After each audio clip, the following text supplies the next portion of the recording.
Les prophètes nous ont dit que nous subissons une tempête et que nous devons constamment fortifier notre foyer et notre famille et les en défendre.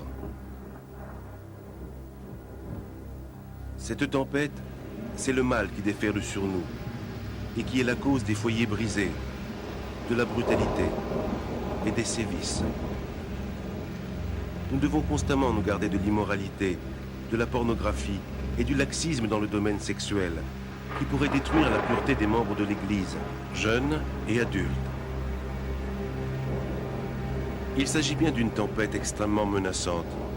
Il suffit de lire les titres des journaux et des magazines pour se rendre compte des influences destructrices qui nous entourent.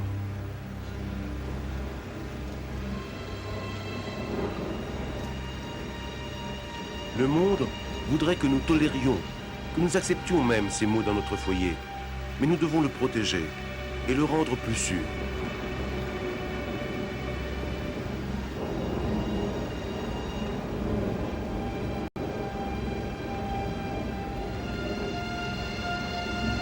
Si nous pouvions rentrer dans notre foyer et en interdire l'accès à ces mots en verrouillant les fenêtres et les portes, ce serait simple.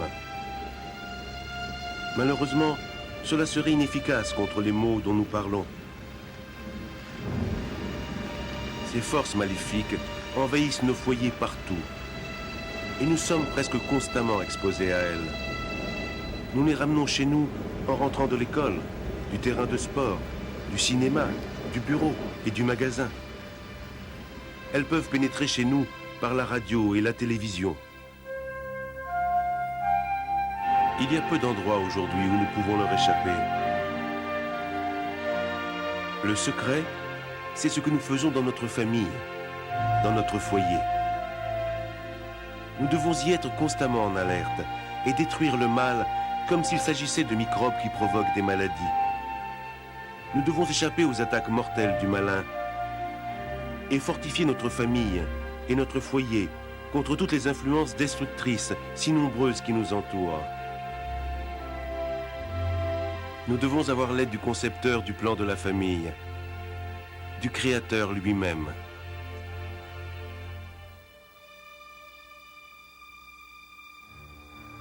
Nous devons protéger les membres de notre famille des influences du monde et des pensées destructrices et éteindre ainsi les braises de l'iniquité avant qu'elles ne deviennent des flammes destructrices.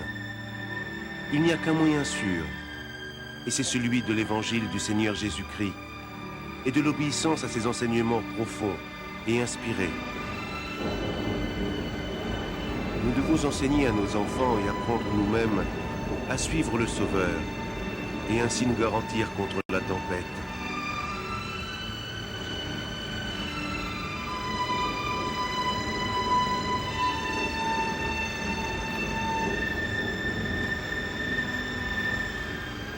Nous devons absolument nous rendre compte que le prix de cette garantie contre ces influences mauvaises est le respect des commandements de Dieu.